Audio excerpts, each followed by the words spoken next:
کاکەوە ڕۆژی یەکشەممە جارێکی تریش پازدارانی شۆڕشەی ئیسلامی ئێران دەستیان کردەوە بە کردەیەکی تری وروژاندن لە کەنداوی فارسدا. پرسیارەکە لەوەدا بۆچی لە ئێستادا؟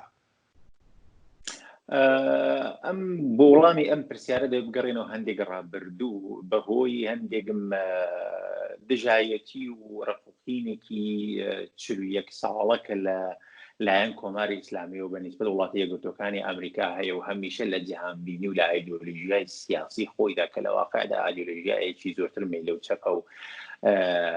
دینیە یا بڵین مەزەهەبیە ئەمریکای بە ئیمپریالیزم ناساند و یا دەناسێ لەبەر ئەوە وەکو دژمنێکی خۆی پێناسەی دەکات لەلایەکی دیکەوە کۆماری ئیسلامی بۆ ئەو نەخشانەی کە هەیەی لە بەتایبەت کە هیلالی شیعەیەک یەکێک لە نەخشەکانێکی پێویستی بەدەست لە سەرداگرتن یان نفوزی لە ناوچەکەدا هەیە وەکو یەمەن وەکو وڵاتانی کەنداوی فارزیا وەکو عێراق سووریە لوبنان و ئەوانە جار لەبەر ئەوە حزوری کۆماری ئیسلامی زۆرتر دەچێتە ژێر عنوانی ئەم پرۆژە سیاسی کە هەیەی بەڵام ئەم پرۆژە سیاسیە کە ئەکتی لێ دەبێتەوە کە حزوری سپای پاسدارانە کە حزوری هێزی دەریایی سپای پاسدارانە کۆنفلیکت و بە حیساب پێکدادان جاری وایە گرژی ئاوە لەگەڵ هێزەکانی ڕۆژ ئاوایی یان نێودەوڵەتی دێتە پێشێ بۆیە من پێم وایە سپای پاسداران دەیەوێت زیاتر بڵێ کە ئێمە هێشتا لەسەر هەر ئەو سیاسەتین هەر هەرێکینە و قەوانە کۆنە لێ دەدەین. بەڵێ بەس کاکەوە ئێران هیچ بژارەیەکی کەی لە بەردەمدا هەیە بێژگە لەو وروژانە بێژگە لەو گرجانێک کە دروستی دەکات؟ کۆماری ئیسلامی لە 41 ساڵی ڕابردوودا کۆمەڵک پرۆژەی زۆر گەورەی بەدەستەوە بۆ کە چ لە ئاستی نێودەوڵەتیدا چ لە ئاستی ناوچەیدا. ناوچەی مەبەستم ئەوەیە کە ڕۆژهەڵاتی نێوەڕاز وەکو ناوچەیەک باشووری ئەمریکا یعنی وڵاتانی باشووری قاڕەی ئەمریکا وەکو ئارژانتین وەکو ڤێنزوئێلا وەکو بەرزیل و ئەوانە وەکو ناوچەیەک لەم شوێنانە هەندێک پرۆژەی خۆی بەڕێوە کردووە. ئەم پرۆژانە یەکجار زۆر گەورە و پڕخەرج بوون بۆ کۆماری ئیسلامی لە ڕووی ئەمنیەوە لە ڕووی سیاسیەوە لە ڕووی ماڵیەوە لە ڕووی لۆجستیکیەوە لە ڕووی تەشکیلاتیەوە لە ڕووی گیانیەوە خەرجێکی یەکجار زۆری بۆ کۆماری ئیسلامی بەخصوص سەردەستی کۆماری ئیسلامی کەوا بۆ کۆماری ئیسلامی ئەساساً ئێستا ناتوانێت هەموو ئەو پرۆژانە تعتیل بکات. مەسەلەن دەست لە ناوچەی ڕۆژهەڵاتی نێوەڕاست هەڵگری و دەست و پێکانی بچێتە نێو سنوور ڕسمیەکانی ئێران یا مەسەلەن باشووری ئەمریکا چاوی لەسەر داخە. بۆیە بە باوەڕی من نەخێر کۆماری ئیسلامی فەلسەفەی خۆی زات و شناس و هویەت و جیهانبینەکەی جوورێکە مەجبورە ئیدامە بدا و بڕاتە پێشێ. بەڵێ ئەو ئیدامەدانە ئەو جۆرە سیاسەتانی کە بەکاری دەێنێت چندێک کاریگەری هەیە بەسەندمانەوەی ڕژێمەکە بە خۆت دەزانی